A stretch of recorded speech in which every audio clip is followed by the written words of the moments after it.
कुंज बिहारी श्री हरिदास। आप सबको जैसा कि पता है कि मैं पूज्यपाद श्री प्रेमानंद बाबा के आश्रय वचनों को आप तक पहुंचाता हूं और सद्गुरुदेव श्री रितेश्वर जी महाराज के वचनों को भी आप तक रखने का प्रयास करता हूं। लेकिन आज मैं आपको कुछ ऐसी बातें बताने जा रहा हूं जो दोनों महाराज जी के वचनों से मैंने सुनी है। देखिए, जीवन में हम यहाँ वहाँ दौड़ भाग करते रहते हैं, लेकिन वास्तविक आनंद के पीछे जब हम जाने लगते हैं तब हमको समझ आता है कि जिस वस्तु के पीछे हम भाग रहे थे वो तो आनंद की एक परछाई मात्र है। जिस दिन आप महाराज जी के सत्संग या संकीर्तन को सुन लोगे उस दिन आप समझ जाओगे कि वास्तविक आनंद क्या है। अब कई लोग क्या करते हैं कि वृंदावन जाते हैं और वहाँ आनंद नहीं ले पाते। वृंदावन अगर आप जा रहे हैं तो आप जरूर बांके बिहारी का दर्शन करो, राधा वल्लभ लाल का दर्शन करो, राधा रमन लाल का दर्शन करो और जितने भी ठाकुर जी हैं दर्शन करो। लेकिन जब तक आपने वृंदावन में जाकर संतों के वचनों को ग्रहण नहीं किया, जब तक आपने वृंदावन में जाकर संतों का आश्रय नहीं लिया, तब तक यकीन मानिए कि आपको उस आनंद की अनुभूति नहीं हो पाएगी। आप ठाकुर जी के दर्शन करके क्षणिक आनंद तो ले लोगे क्योंकि आप दर्शन करने जाते हो, लेकिन आप अपने दिल से पूछिए, आप अपनी अंतरात्मा से पूछिए कि क्या वास्तविकता में आप ठाकुर जी का दर्शन कर पाते हो। जैसे ही दर्शन करके मंदिर से बाहर निकलते हो सब कुछ भूल जाते हो। उसके बाद आपके मन में ये आता है कि अब दूसरे मंदिर चलना है। लेकिन जब आप संतों के वचनों को ग्रहण करते हो तो उस आनंद को आप भूल नहीं पाते और एक लगाव आपका वृंदावन से हो जाता है। तो कहने का तात्पर्य बस यही है, जैसा कि भगवान राम ने माता शबरी को भी कहा है कि प्रथम भगति संतन कर संगा और दूसरी रति मम कथा प्रसंगा।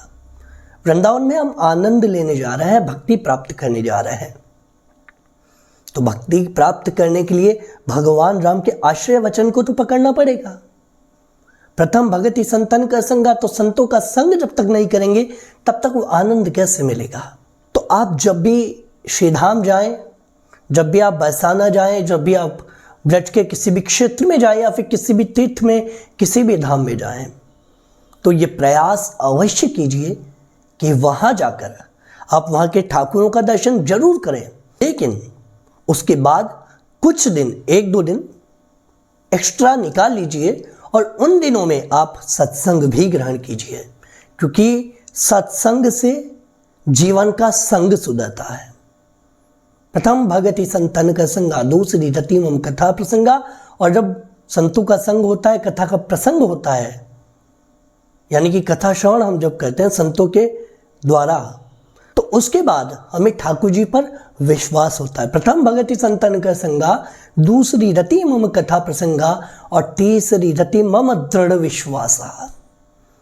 तो हम यही नहीं कर पा रहे हैं, यहीं पर चूक हो रही है महाराज। तो बस ये चूक आप करना बंद कर दीजिए। उसके बाद अब देखिए, जब भी आप ब्रज में जाएंगे तब आप आनंद का अनुभव जरूर करेंगे। तो मैं बस आप लोगों से यही विनती करूंगा, यही प्रार्थना करूंगा कि श्री जी के चरणों में अपना ध्यान हमेशा बनाए रखें, नाम जप करते रहें और संतों के आश्रय वचन को ग्रहण करते रहें। अब कई लोग क्या करते हैं कि बस महाराज जी के दर्शन करने, महाराज और दर्शन कीजिए और प्रयास कीजिए एकांतिक का, अगर आपका नंबर आ जाए, और एकांतिक का नहीं तो संकीर्तन में आप प्रयास कीजिए। और अगर वो भी नहीं हो पा रहा तो वृंदावन में बहुत सारे संत हैं, कहीं कथा चल रही होगी, कथा का श्रवण कर लीजिए, लेकिन वहाँ पर संतों का आश्रय जरूर ग्रहण कीजिए। हर एक संत वहाँ पर साक्षात श्री ठाकुर जी हैं। जब आप वहाँ पर संतों का संग करेंगे उसके बाद आप देखिएगा कैसे आपका जीवन बदलता है। उसके बाद आप वृंदावन से दूर नहीं रह पाएंगे। तो आज के लिए बस इतना ही।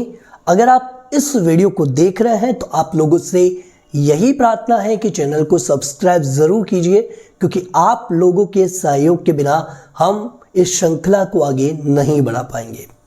कुंज बिहारी श्री हरिदास।